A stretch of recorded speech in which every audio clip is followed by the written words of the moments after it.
If we think back to Black Moon Lilith's transit through Leo, that was when the stars fell from the heaven, or celebrities lost the power of illusion and spell that they had over the people. When you think back to South Node Libra that followed that timeline, that is when Mars, through its retrograde in Gemini, polarized the divine masculine and the divine feminine, and the illusion of women's innocence, women's purity, and the idea through the Romance cultures that she should be exalted, worshipped, or praised just for being of that gender. That illusion has now fell as well, and she is looked at today in modern time very much realistically, where men in society have recovered their ability to examine her with an honest heart, to be able to see her in a sober light, not in the light of allure and legacy of romance and ideals that had them to exalt women or put women on pedestals. She, just like the celebrities, fell from the heavens, and she stands on earth just like they do now. So what I mean by that is, since South Node Libra, that polarization taught men to look at women from a sober heart and not a heart that is in the illusion of Neptune, which is to exaggerate what he is seeing in her and glorifying about her. This also takes place with Capricorn Pluto, how we have looked at our government officials and how we have placed them in high esteem, being the highest in the land in prestige, respect, honor, trust, integrity, holders of the law, defenders of justice and the Constitution, and our elected officials, and so on and so forth. This illusion is completely dissolved as well, where it's now realized that we never had a system that was honoring the Constitution, but it always has held a legacy of honoring color of law. Color of law, okay? Look that up if you don't understand. Honoring color of law. I'm giving you words to please look into. Anyone who understands already, please in the comment section tell me what you think about color of law. So we all are realizing that color of law has always been there, and it's not a government that is honoring Constitution, but we see that it is a corporation that is run by monarchs and oligarchs who are upholding statutes and policies rather than law, and they're making it up as they go to whatever benefits their pockets. We see through these illusions. So everyone who was worshipped in society, held up high in society, they fell from grace, and we have a sober observation of everyone in society who was held up high. This includes also the legacy of the white man, white supremacy, white proximation. The people are totally disillusioned from the idea of white supremacy. People are totally disillusioned from the status, the legacy, the image and reputation that Hollywood, media, the lies in history books, and so on and so forth have held about the reputation and the air of supremacy that was given to the Constantinian white Christian nationalist male, who is the right hand of the Khazarian, who hides behind him with all agendas, including the transatlantic slave trade. And so everyone's disillusioned now about these things and seeing all of the stars for who they really are. The stars are no longer high, they are fallen low. O Lucifer, how art thou fallen? O Lucifer, how art thou fallen? Okay? So Lucifer fell from heaven in all of these different forms. And we're at a sober view now of what is what. It's a sober observation of what is what. And this changes how we observe relationships because it manifests the slogan, no kings. Okay, there are no kings to observe. South Node Leo is going to reinforce this concept of no kings, where it expands our talents, it expands our light, it expands our authenticity and leadership, it expands the influence, the charisma, the strength, and the sense of responsibility that we hold, while it bleeds out and purifies us of the need for validation, attention, worship, praise, and to be center of any mission, operation, or project. Okay, it starves that out so that we are correcting the mistakes we have made in the past, which is using all kinds of content, missions, purposes, convictions in the people, sensitivities, or whatever else we can to garnish attention and validation while pretending to be there for the people. For example, as I told you all before, during the hidden colors era of the Obama era, when pro-black consciousness just came out with Black Lives Matter and all of these other things, where Black American females took to the internet and just bought pornography, nakedness, and self-centered expressions justified by spirituality. Okay, I'm going to tell you about tarot and crystals and yoga and namaste, and I'm a vegan. I decalcified my pineal gland, but the primary intention that they were exposing is their nakedness, pornography, wanting attention on them, making sexual objects of themselves, but using spirituality as a way of garnishing the initial attention, or justifying, the reason why they would have a focus on their self. But underneath, these were the motives. And so this time around, we are learning to show up sincere, that our light is not for selfish reasons. Our light is to share. Our fifth house is to share. It is to glorify what we came together to do. It is to be the warmth of the sun, not the blinding light that demands all of the attention and validation because there's something in you that you haven't healed. There's a sickness. And so we come full circle with this.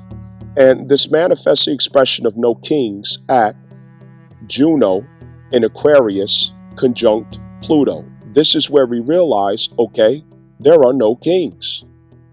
There's no one to worship. There's no one to key or pattern our image, our behavior, our concept, our personality, our identity after in the heavens. They've all lost integrity. They've all lost the respect. They all have lost the allure and the romanticized status that we used to be blinded by and looking at them far up in the heavens. We are sober now. And because we are sober, we are able to declare within the self, there are no kings.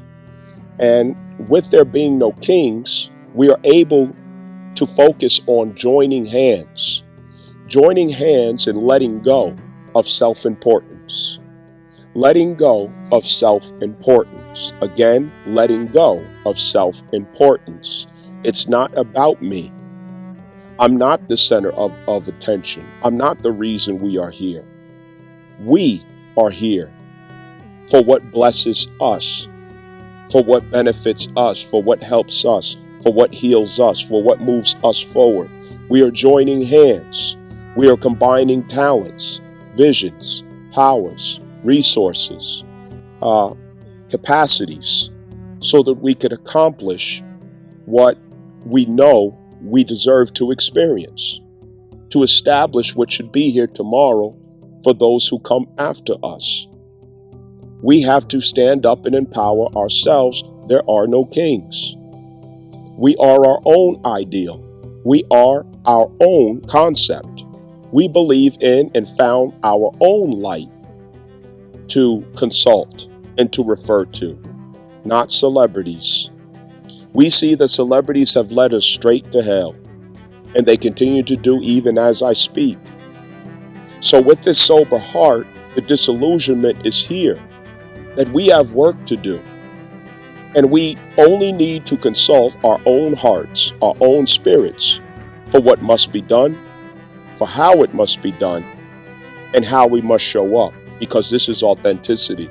It is to finally learn that we are to lead with our shadows and find the solutions, join hands and create the solutions that we have been looking for all along, because we are more than able.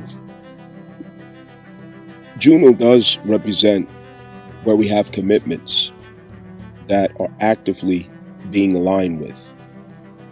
And with the conjunction to Pluto, it indicates a cycle of commitment to transformation. A commitment to transformation to empower ourselves towards our goals, and our goals which are the 11th house. This is being informed with the Aries stellium. It works hand in hand. This is realization that I have to commit. I have to devote to innovating myself, empowering myself, transforming myself.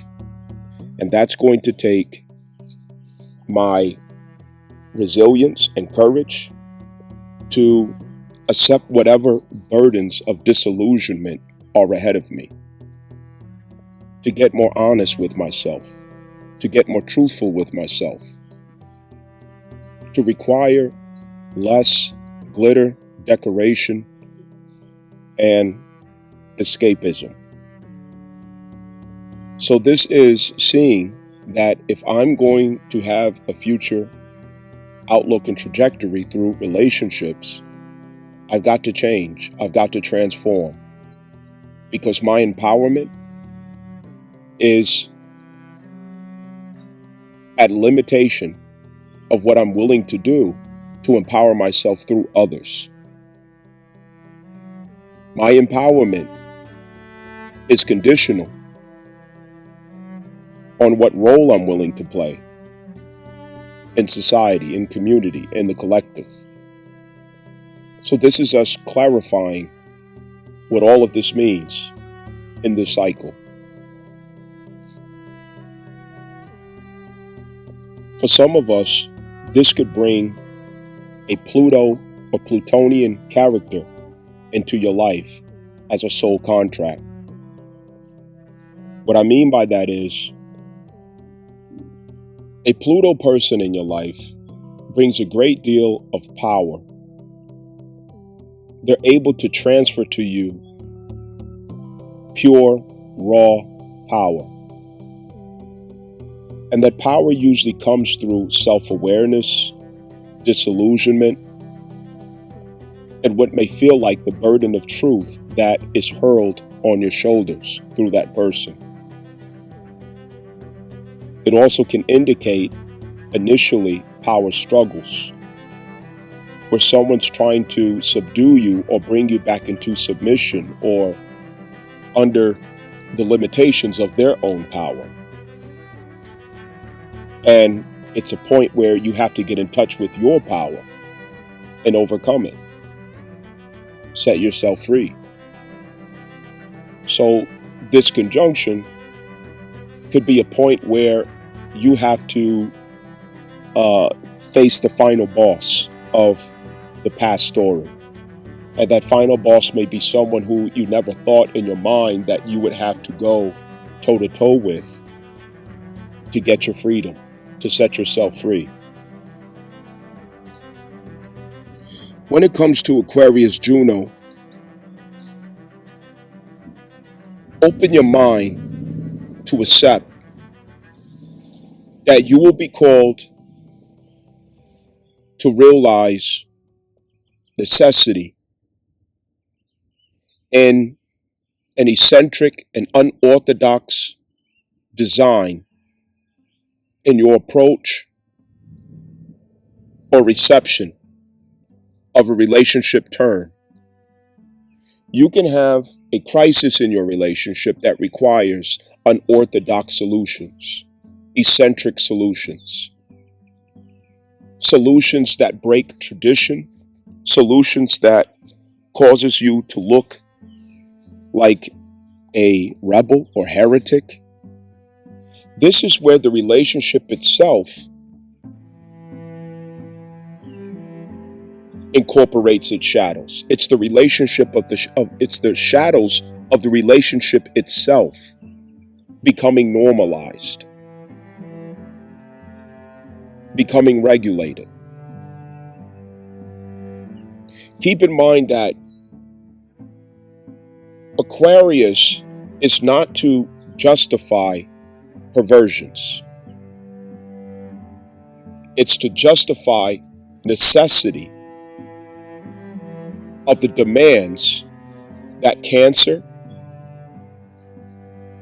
is calling for. The root, humanity, civilization. Without Cancer, there's no root cause for Aquarius. So the shadows have to act and function within approval of Cancer. That is honoring and respecting universal law that does not contradict moral constitution, moral conviction, the conscience, the inner child, self-respect, dignity, advocacy, care, security, all of the above. So it's not a ticket for perversion.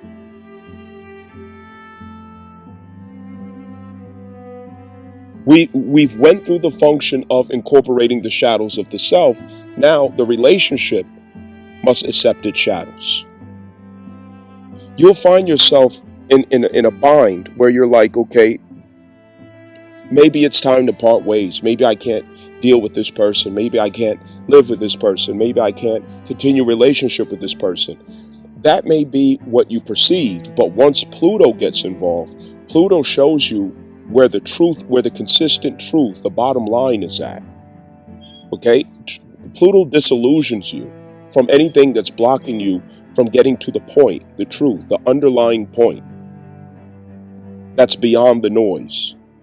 And when you see the underlying point that is beyond the noise, you realize, okay, the substance, the value of the relationship is here. But it doesn't necessarily have to be expressed in a traditional form. We can express this in whatever way that we agree to. So maybe we can have an agreement that may not be traditional. It's unorthodox.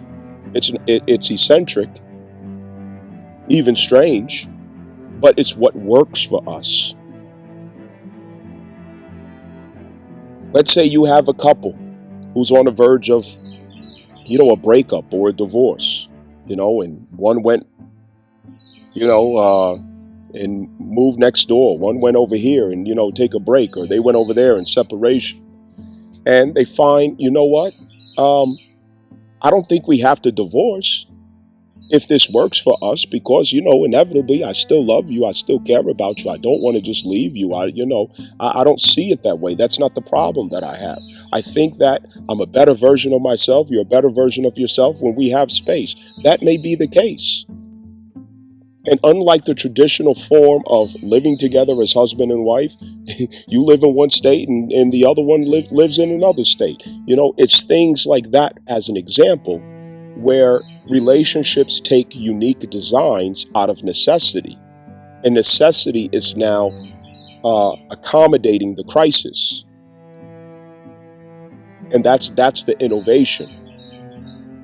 It's honoring the shadows of the relationship itself, so that it can have continuation, so that it can progress, so that it can grow without the restrictions of Capricorn.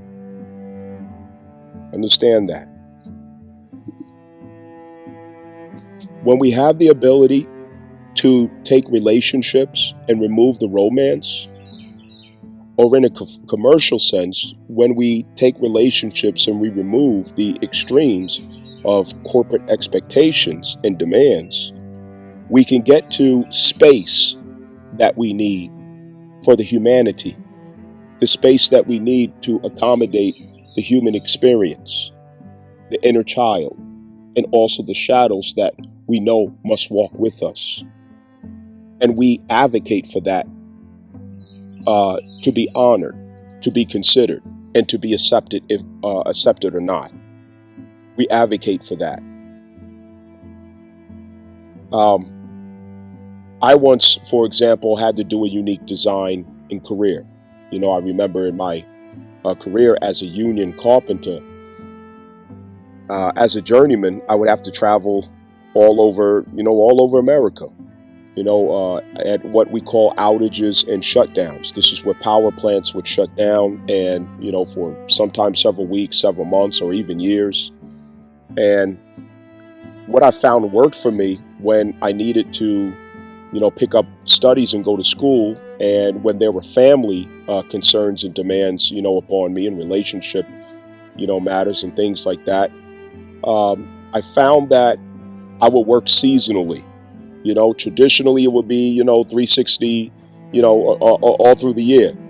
So I found that, okay, as a journeyman, I could just select to work seasonally. I'm going to work, I'm going to work in the winter, take off in the spring. I'm going to work in the summer, take off in the fall.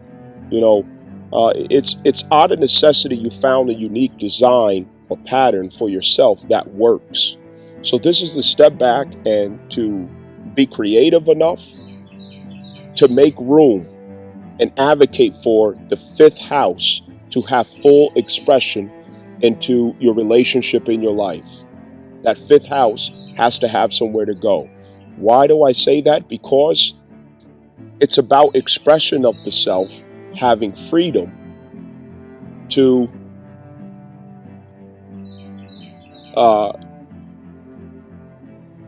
deliver its light into the concept of your life. Okay? So we have to advocate for all of these things.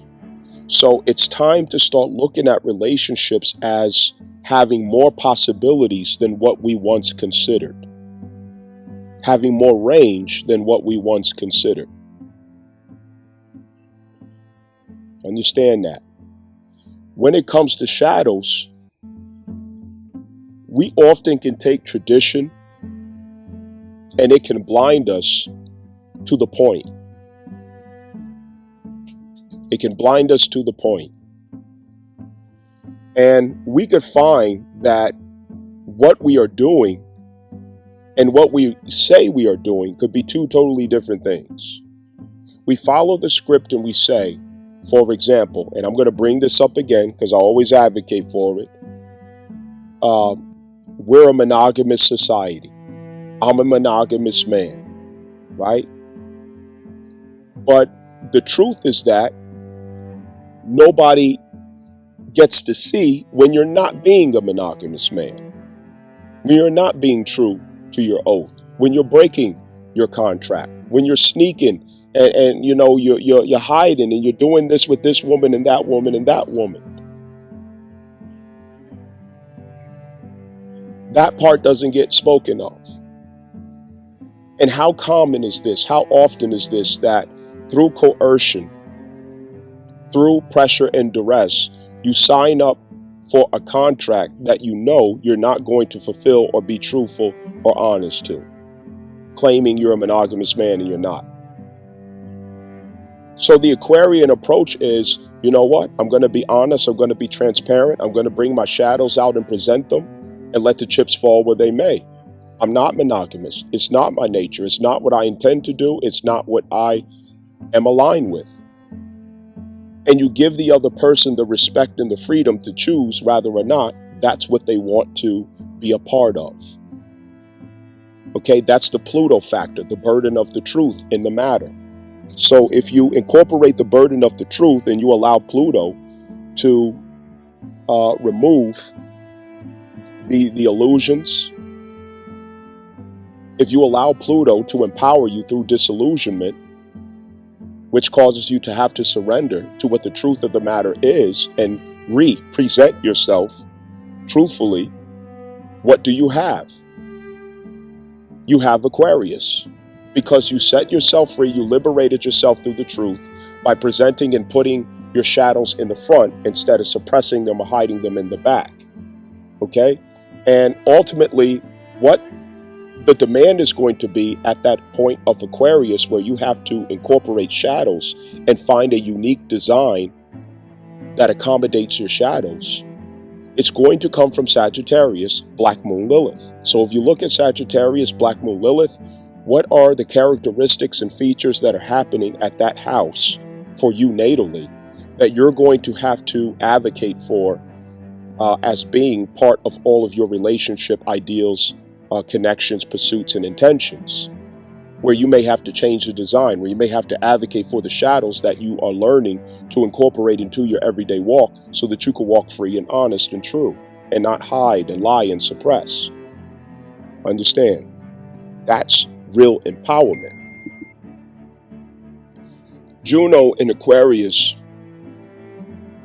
is who we are in relationships after we've gotten in contact with ourselves, after we have communed with ourselves, after we have learned to honor ourselves and to protect our isolation and solitude.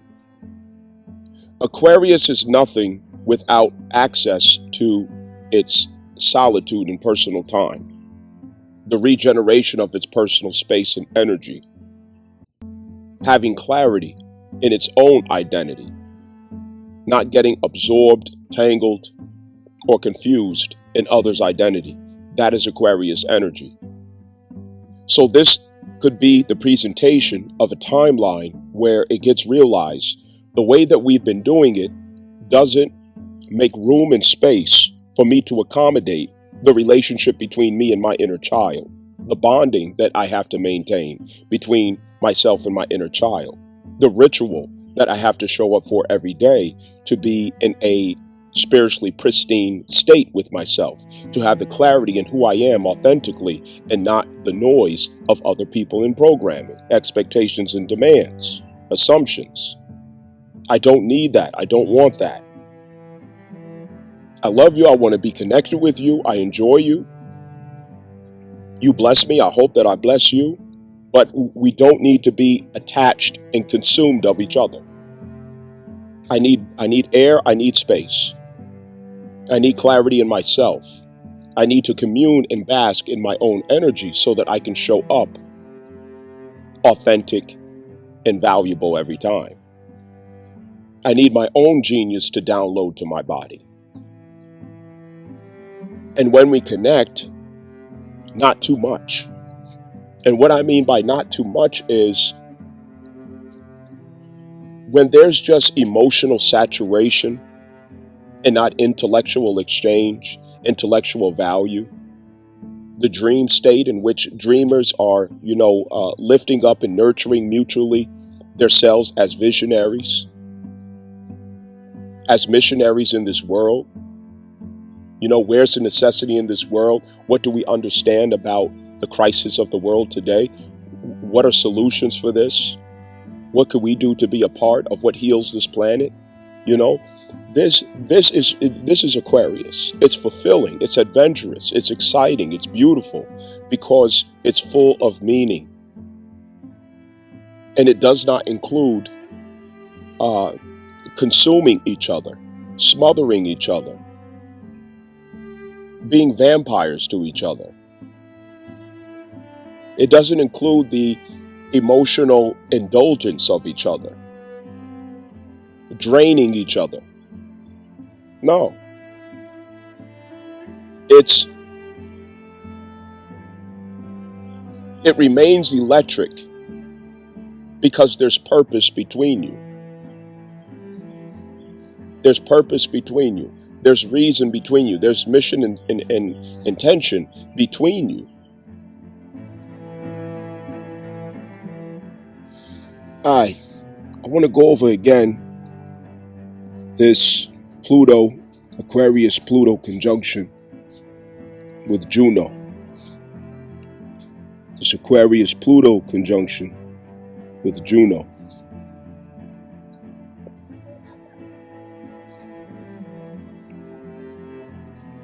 Essentially, what's happening here is this is a turning point where we go from the Leo-focused aspect of ourself to the Aquarian-focused aspect of ourself. In what context we place our relationships in. Understand, what context are we placing our relationships in? That includes the intentions that we hold when we pursue relationships, when we seek out relationships, when we're judging, weighing, or assessing, evaluating the quality and value of the relationships that we've had, or that we are holding, or that we intend to open ourselves up to and entertain. What this is about is an expansion of the awareness of the self in relation to others. That expansion has a background, and the background is realizing that you are existing in multiple layers of crisis, challenges, and demands to fulfill necessities within the human experience. Obviously, the globe is a very dramatic role play at this time that we all are becoming conscious of collectively together, not just some people knowing, some people understanding. The truth is being brought to the collective altogether as a burden to share, as something of a crisis to find solutions for. So, as the system that we once related to and found our security in collapses, it's our collective responsibility to reform and innovate what is most appropriate for us in the current hour and in the time ahead. This requires a group-minded disposition in ourselves. We no longer can think in the interests of the self, but more so in the interests of the collective. We no longer can think of ourselves as just an individual, but we have to think of ourselves in the context of a Voltron approach to everything, a Transformers approach to everything. Voltron power up. So, what part are you playing? Are you the arm? Are you the leg? Are you the head, the neck? You understand? So in our realization of what part of the body that we are of the collective, what role we play, we focus on exactly what that role is. We focus on our portion.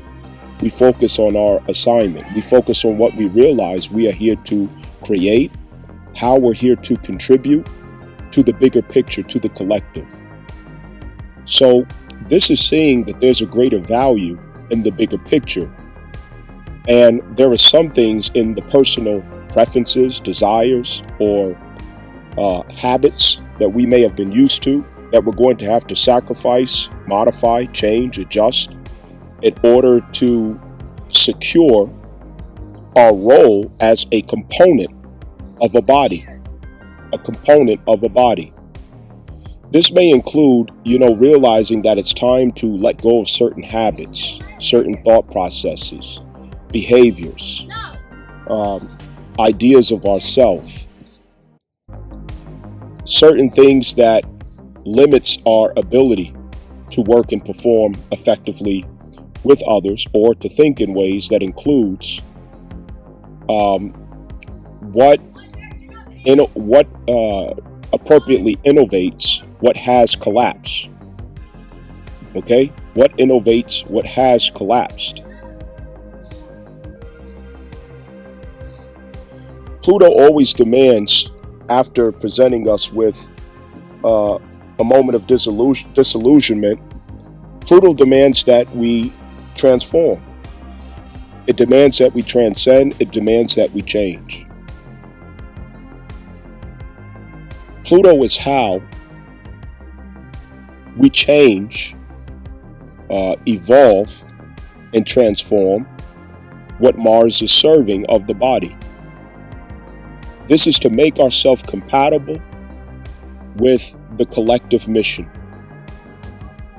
Make ourselves compatible with the collective idea, the collective vision. Now, for some of us, this may mean from the 11th house. For some, it may mean from the 10th house, the 8th house, the 7th, the 5th, the 4th, okay? For all of us, we have a different context of how this applies. If you want insight into that, you can schedule with me. I'll work with you behind the scenes to help you to understand how this applies to you individually or specific to your destiny. That accuracy is very important. But the main thing I want to go over is this. When we look behind us, what we experience from generation to generation, we created it. We consented to it. We allowed it. We selected it. And we gave it permission to live. No matter what agendas, brainwashing, infiltration, societal programmings or regimes that are running in the principalities of higher places, we still have the free will to select whether or not we're going to use our power, our energy, our focus, give our attention to these running agendas. They're always offers. They're always presentations that we have the free will not to participate in or not to give power to. We have to start with the confession in the past of what we have been given power to. And that's what Saturn Pisces transit was all about, realizing what we were given power to that was inappropriate.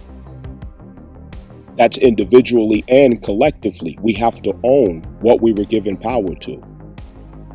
What legacies were we contributing to, upholding, energizing, feeding and nurturing that may have been to our own detriment, to our own demise, that may have been against us, even though it may have felt good, even though the people's court may have celebrated it, even though public opinion may have said that this is a good idea, this is the way to go, this is the thing to do. I'm going to stay away from, the sensitive details so that I can be sure that I maintain your focus in this discourse, okay? Because I don't want to lose anybody because of how important this is to focus.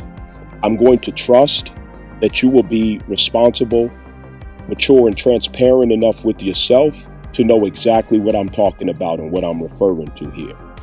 Okay, I'm trusting that you're going to be honest enough with yourself to know exactly what I'm referring to when I'm talking about these things. So I'm not going to mention it. I'm just going to stay general as to what these specifics are, collectively and personally. All right. So anyway, collectively, we pass through experiences where we ultimately come to the end of civilization in modern time. Okay, bear with me. What do I mean by civilization in modern time? Our family unit is now threatened, and it has been. It's just that we're just now having to confront that that's the case. We're having to now deal with that's the case. We're having to now own that that is the case. Our children are threatened in this society. The surveillance state, Palantir, it is here now, manifesting Saturn through Aries, which is restriction of the person. We look behind us and we see events such as, the COVID-19 shots and, things of that nature, and whether or not it was true or whether or not there was a true basis in why we should have taken those shots or the pushback that we got for resisting to take those shots, the negative energy that we got for saying, hey, I'm not taking that shot. Okay, looking behind us, and we're now seeing that there are confessions that there were not good intentions behind it, that what they were pitching was not true. The warfare through the food and diet. We're seeing now that our so-called elected officials are not representing our best interests, our elders, our veterans, women and children, the homeless, the poor, those with mental illnesses, insurance companies, corporate entities and establishments.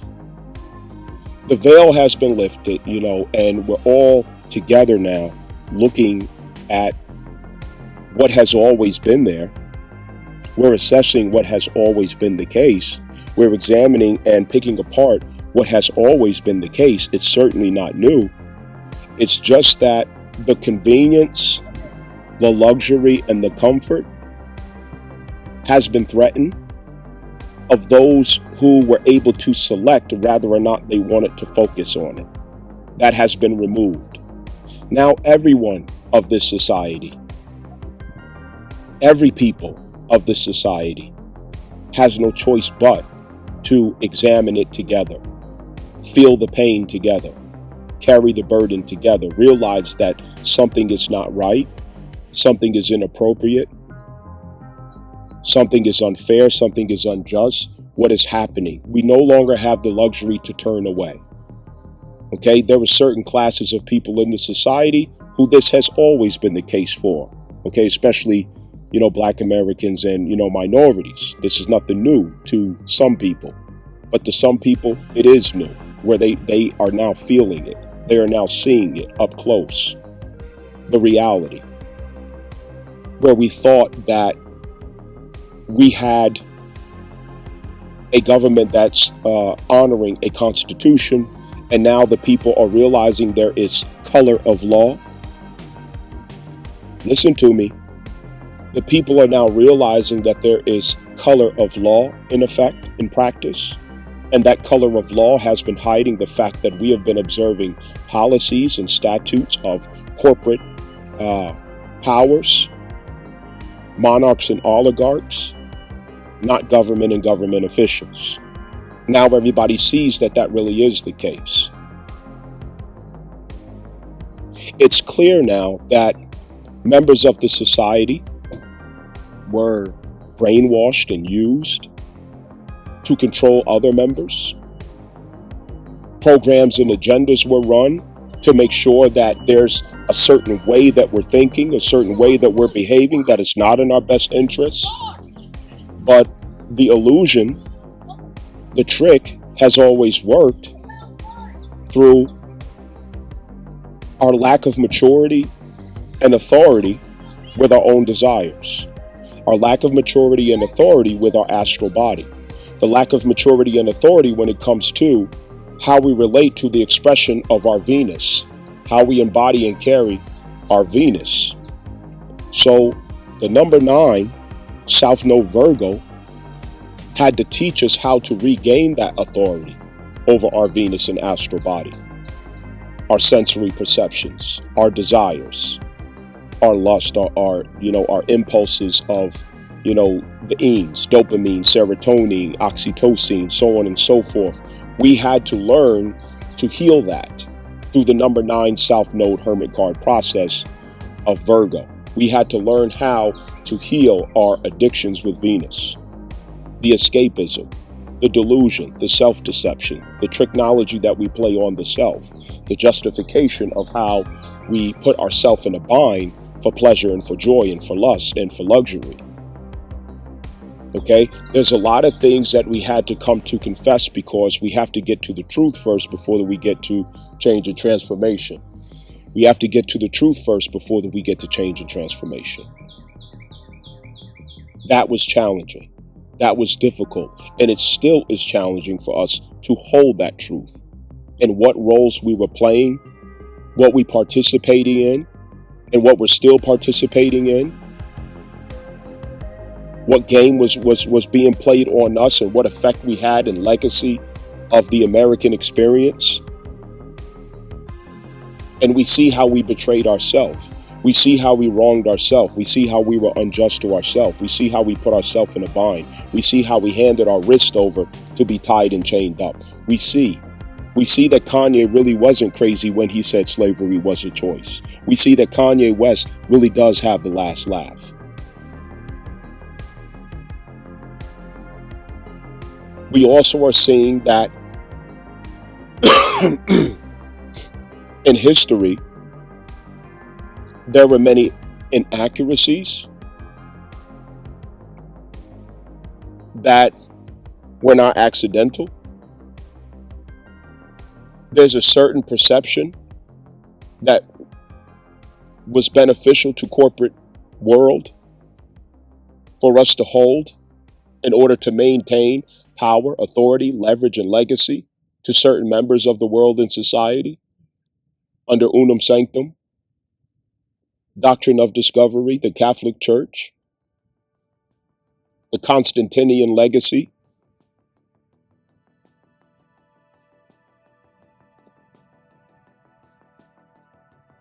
The truth is really here. It is present with us, but some of us are still running. Some of us are still trying to hide from it. Some of us are still trying to dodge it. Some of us still want the luxury and the comfort of selecting blissful ignorance. Don't disturb me. Don't bother me. Don't burden me. Let me be fair that truth without love is brutal. It is brutality. But love without truth is hypocrisy. Let me be clear. And the balance does have to be there. But I do want to challenge women, especially in society, to find a more sincere, pure, and aligned relationship with truth. If you find that you happen to be the type of woman who hides and runs from truth,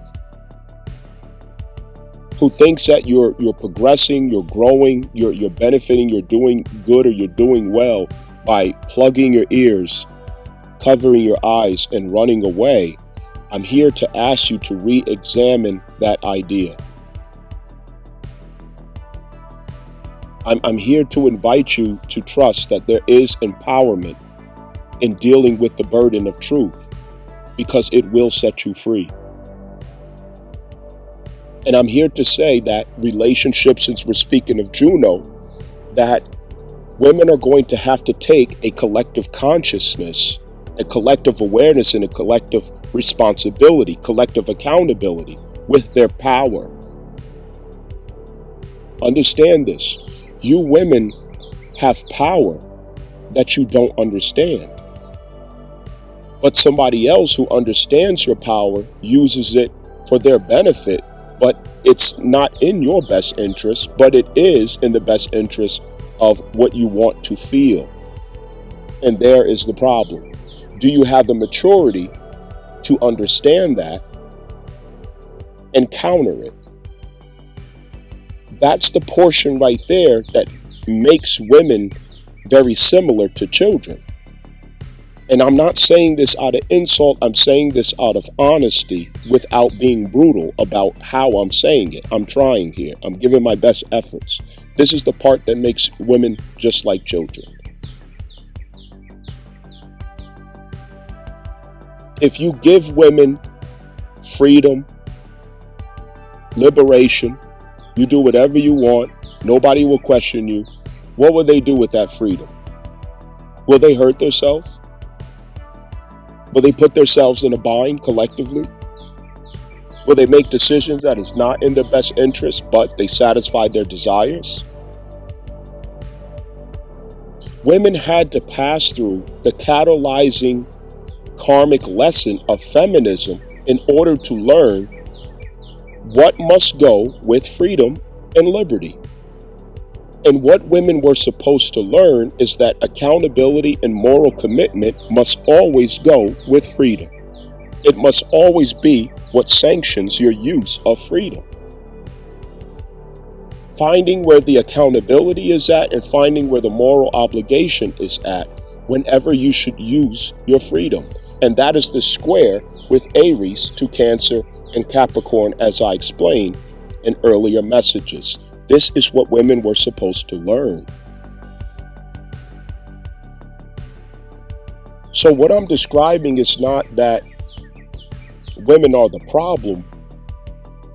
It's just that there needs to be confession with women. That, hey, we were passing through a collective catalyst to learn what to do with our freedom.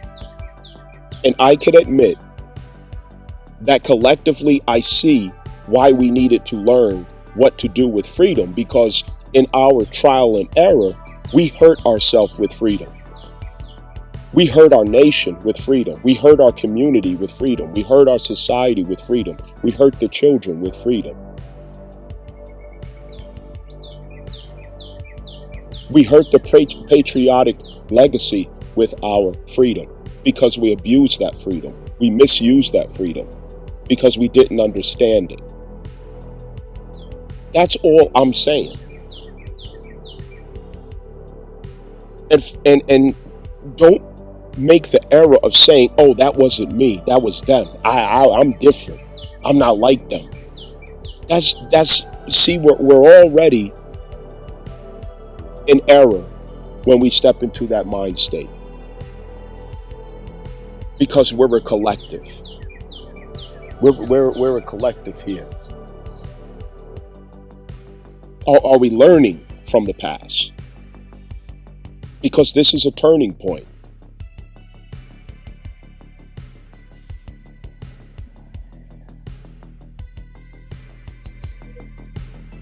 Let me add compassion and sensitivity as I speak about the fact that we have to look in hindsight as the female body. How were you used? Your likes and dislikes, your imagination, your desire, your opinion, your outlooks, your sensitivities, the design of your feminine nature. How was that used against your best interests?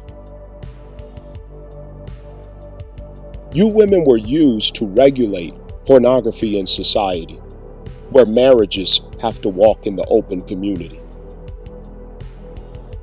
Married couples have to walk the street, but they taught you to walk naked as a single woman in the street. What does that do to your neighbor who's married? What does that do to the husband and the wife who has a marriage to uphold? If I honor my neighbor, why would I put that burden on my neighbor of my nakedness? I'm not respecting his wife by coming outside naked. I'm not respecting my brother by coming outside naked in front of his wife. It's these things that we lack maturity and foresight in. The responsibility that we have with ourselves and our freedom. Freedom doesn't mean to be reckless. It doesn't mean to be reckless. Is it not true that females were used as artillery for warfare on its own citizens? The dumbing down of the society, very, very attractive females on cameras, teaching people to bow out of moral commitments with themselves, spewing rhetoric and trains of thought, interpretations of events and experiences within the world in ways that are quite entertaining, that are charming, that are funny, but very much damaging to those who did not learn the responsibility to think for themselves. It's harmful. It's harmful when we have a world that was introduced to us through the internet, where females can turn a camera on their face, and if they're pretty enough, if their body is curvy enough, the brain of the observer is immediately turned off, and she has direct access to the subconscious programming of said person who is the observer or follower to her page. And this is why Venus is exalted in Pisces, because Venus has the ability to short circuit directly to the subconscious programming, thus the exaltation of Venus in Pisces. But when females are not taught that they have this power, when they don't know that they have this power, but somebody above them does know that they have that power, and they use them as a source of magic, witchcraft, and sorcery over the people to dumb the people down, to turn the people's attention, which is the greatest value in a society, attention of the people. You take that and you use that to subject the people to pornography, alienation from their morals and values and self-respect, the normalization of prostitution, serial dating, promiscuity, every type of moral thing, every type of virtuous thing, everything that gave us dignity, pride, self-respect, mutual trust within a society. Attractive females were taught to disconnect us from that on the grassroots level of society through a camera phone on the internet. She has degrees. She has the perfect outer appearance and body. But when you listen to her messaging, it strips you of everything that stands you in the image and likeness of God. She takes away from you what is most important: your virtues, your values, your God essence. There's a problem when we have the female collective resisting this confession. Without the confession, there's no ownership of this legacy. Without the ownership of this legacy, there's no commitment, humility, or accountability that gives passage to its solution.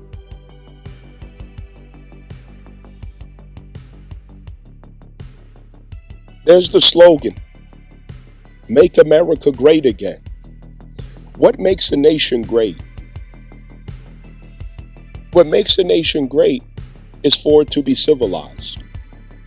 And what makes it civilized is to honor the weakest among them with security and advocacy and care. That's civilization. To honor the weakest among you with security, advocacy, and care. That is your demonstration of civilization, because that is exactly what best reflects and represents Cancer, which is the algorithm of civilization. It is the essence of what it means to be civilized. What happens when you use women to manifest the exact opposite, to strip the people of their morals and values? We all watched during the Obama era and during the Biden era, where Libra was intensified in its strength, where Venus reached its zenith in the people, where feminism reached its zenith, where liberalism reached its extremes. We all watched females help these principalities in high places to finish off our families, to finish off our moral connection to ourself and inner child, to plunge the nation into a state with themselves of self-betrayal, lack of virtue, lack of morals, lack of values, nakedness, pornography, indecency. You all helped. No, you all observed it just like I did. I'm not speaking something mysterious. You all watched as women were used to confuse the people and the children on whether or not they're a boy or a girl, on what it means to be a woman. You even seen Ketanji Jackson, a black woman reaching the highest rank in the land.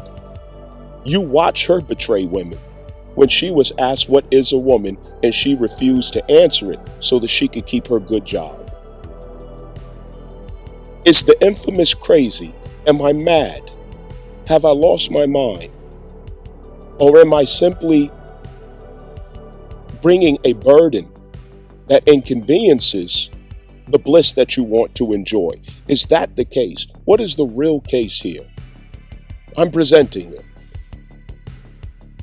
We have something to heal, we have something to correct, and it's going to take a collective atonement, a collective awareness, a collective corrective action that we should feel connected to.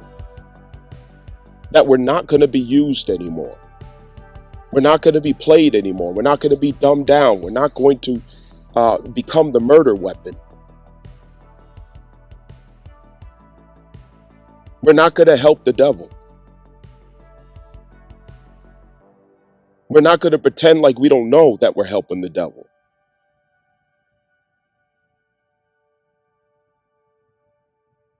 I'm putting it plain, and I'm making all attempts to talk to you nice, so it's less threatening, less burdensome.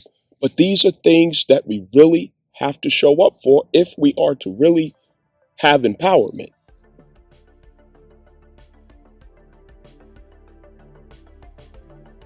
It's time to take a collective view of ourselves. Women have power.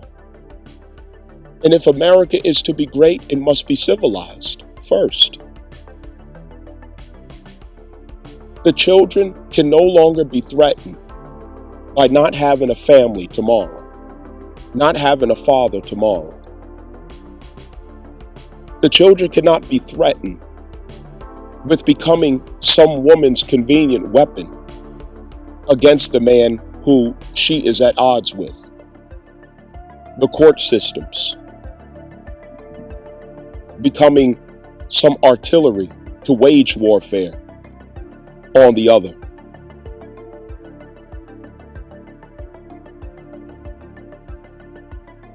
Women have to consciously choose collectively not to be used to push pornography,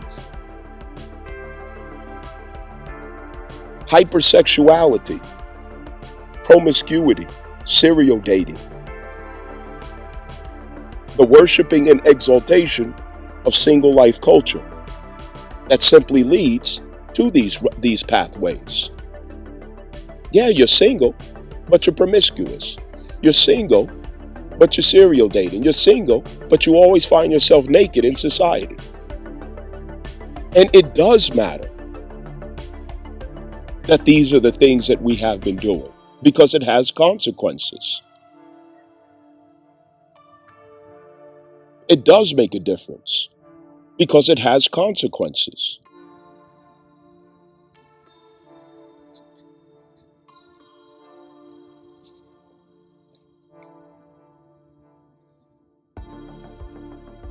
If we're going to make a change, it has to be intentional, not accidental. When you don't have an intention for yourself, you end up fulfilling somebody else's intention. When you don't have a plan for yourself, you end up being the useful idiot for somebody else's plan. It's that simple. Are we going to make America great again? Are we going to make the world great again? We have to protect women from becoming somebody's useful idiot and tool, because women are magical. Women are powerful. They have more power more magic than anything that exists in this realm.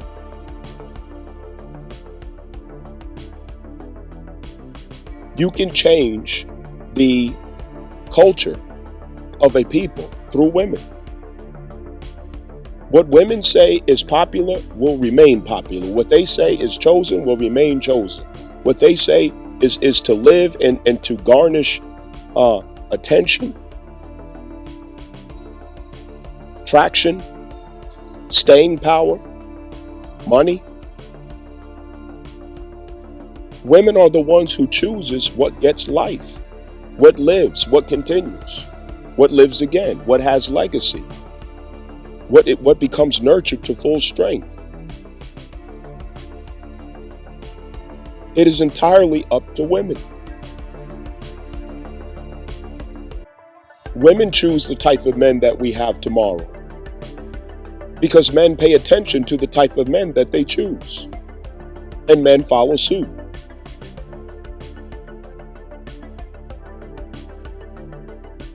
The education has to begin somewhere. The ownership of the power that you hold as women, it has to begin somewhere. And that ownership requires an understanding that I am responsible for the power that I have. I'm accountable for what I choose to do with my power.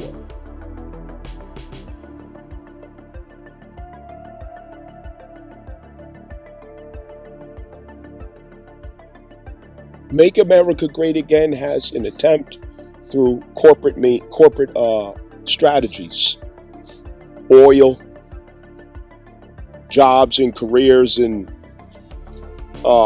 taxation, and rich oligarchs, and bombing and threatening other nations and all that. That's not going to make America great.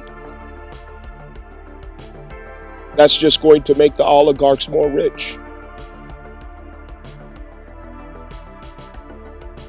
And already the people are disillusioned that the greatness does not include them. It includes stripping you of all that you have so that the principalities can be great. Extracting all of your resources, all of your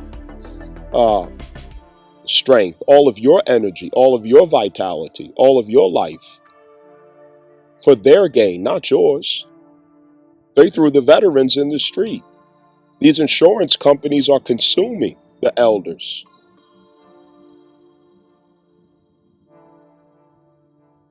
The mentally ill have no refuge. The homeless have no refuge because there's no compassion. There's no care. There's no empathy. There's no mercy.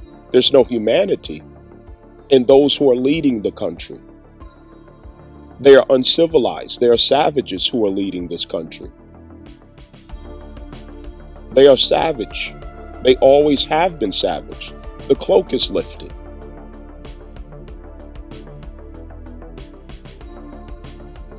You could never convince me that white men originated the Constitution. You could never convince me of that. Did they compile it?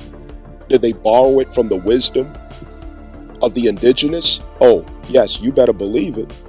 But they most certainly did not originate it, because they're in a full demonstration of who they have always been. And it does not include a humanitarian conviction in their spirit. It does not include mercy, compassion, understanding, and humanity. It is not in them, and it never has been.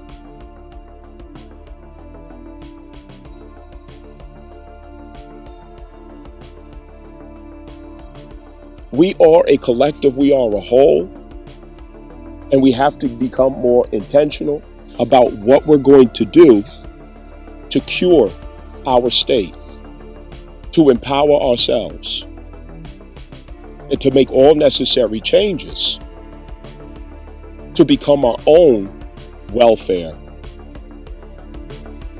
our own security, our own advocacy, our own care through each other.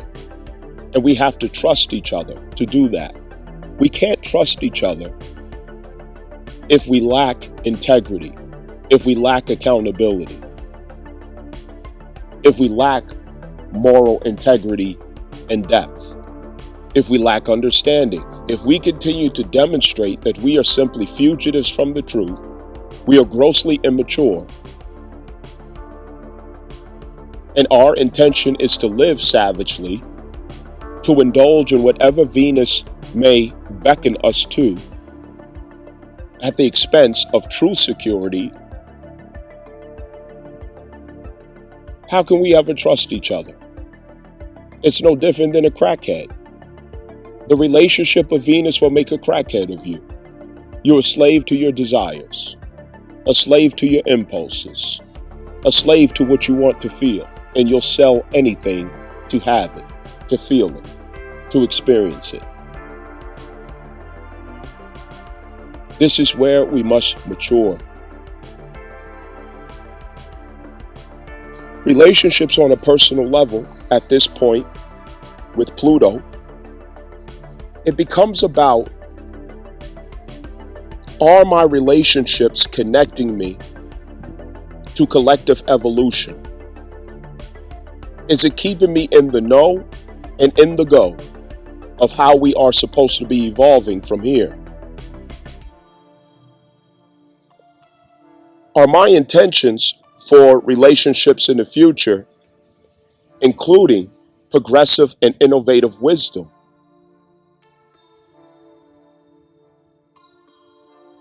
That leaves room for creativity and humanitarian commitments, a purposeful life.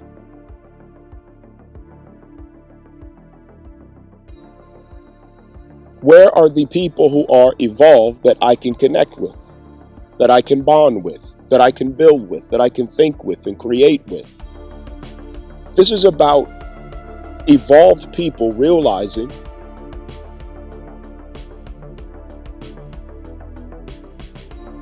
that other people who are evolved have much to accomplish.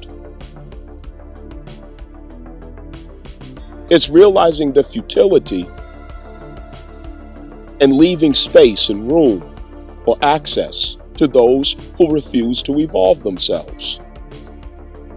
Respect their free will and leave them where they stand. You don't want to grow, you don't want to evolve, you don't want to get involved. I will leave you where you stand. I will say peace unto you and I will go my way, because somebody's waiting for me to connect with me so that we can improve our state, our world. It's a dissatisfaction with anything less than contribution to the evolution. It's realizing that I need to play a role, I need to leave an impact that heals, that corrects, that saves, that contributes. And I don't need to be the star of the show. I don't need to garnish all of the attention and validation. I don't need to be center stage. I just want to be a part of what is bigger than me. I want to be a part of what means everything to the world. I want to be a part of history. I want to be a part of what we all long to manifest. I want to be a part of the bigger picture. So what role can I play in it?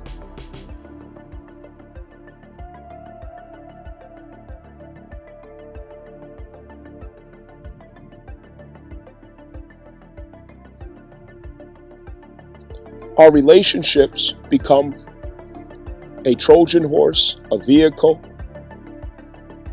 a catalyst, a means, a device to deliver to the family, the community, the generation, the demographic, the nation, the country, the world,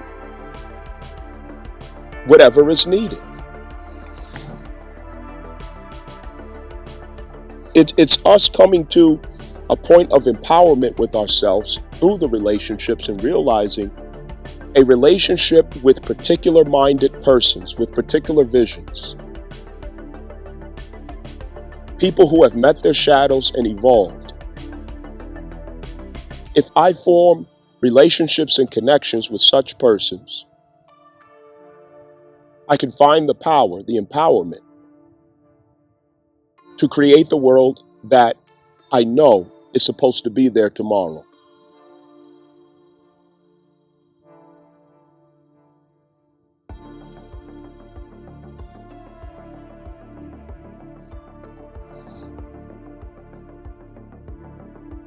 This is a longing to empower oneself through the 11th house, at the 11th house, for the 11th house, with the 11th house, serving the 11th house, and having a place in the 11th house to pour forth your gourd from the 5th house, to take that 5th house as a water gourd and pour it as a necessity that's needed at the 11th house.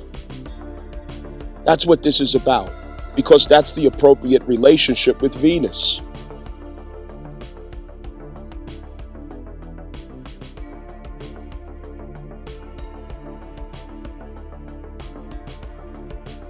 Visionaries, whole persons, healed persons, evolved persons,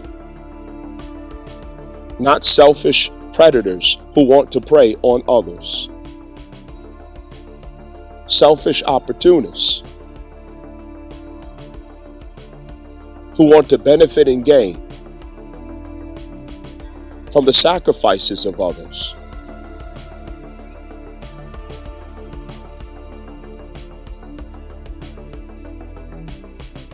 Are we really going to make America great again?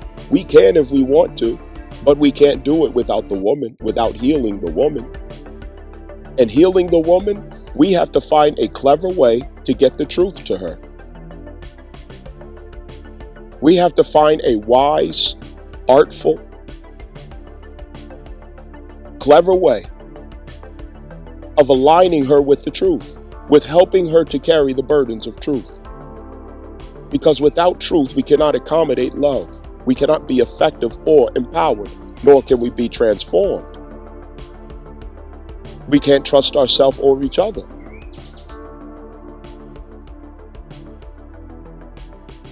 Delivering truth to women is no different than delivering truth to children.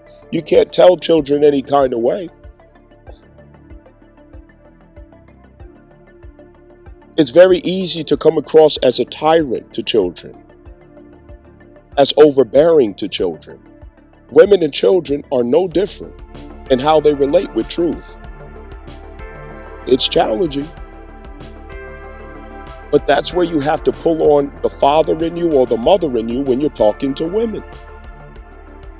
Because you can't give them things directly. You have to give them things in ways in which they can receive it, or they'll run away or reject it. So you people out there, you have to get involved, you have to help. Because some of you may be very good at doing that, while some of us are not. We got to work together for that. Like I said before, how do you tell your wife that she's getting fat and she needs to go to the gym? You can't tell her that. You have to find a clever way of making her aware that it's time to go to the gym. You're getting fat, you're looking sloppy, and I'm losing attraction to you. You better do something quick because I am not attracted to that. You can't tell her that. Your kids want to stay up and eat ice cream. They want to have sleepovers, play video games. They don't want to go to bed early. Children want to follow Venus. They want to indulge in Venus. They want to stay in that astral body and run and hide through Pisces in their self. Children want fun, excitement, feeling, adventure, so on and so forth. But you, as the father or mother, the authority figure, you have to stand between them and their desire. There goes the challenge right there. How do you stand between them and their desire without hurting them or scaring them? If it's a man, I tell him straight, hey man, you're getting fat. You falling off. You need to go to the gym. What's wrong with you? You all right? You good? Take your fat ass to the gym, nigga. That's how you love a man. That's how you tell the man the truth. That's how you love your brother. You tell him the truth. But loving a woman, do you tell her the truth if you love her? Yeah, that sounds good. But you better be very wise in how you do it. Because women and men have different relationships with truth. Men take it straight. Women need all type of flavors and additives and zip around here and go up here and go there. It's all type of abstract instructions to the truth when it comes to females, because they do not receive it head on, dead on, direct. They're like children. Turn the video game off. You got to go to school in the morning. No, you're not going to eat ice cream. You're going to eat your vegetables first.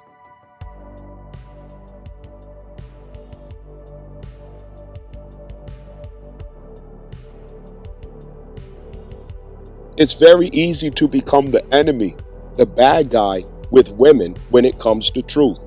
If you don't say everything the right way, if you don't have the perfect delivery, they will write you off as trying to attack them, trying to hurt them. You're out to get them. These Khazarians have done a job on American women. They have done a job on the American woman. We have to save the American woman. We have to liberate her. And it's not through flattery. It's not through telling her all the things that she wants to hear. It's not, yes, girl, you go, girl, be empowered. Oh, you're beautiful and all that. No, none of that got nothing to do with healing women, with liberating women. None of that. I get to the bag and all the. None of that has anything to do with. I'm sorry, American females are sadly mistaken and poorly educated with what it really means to free, liberate, or empower women. It begins with truth and the burdens therein.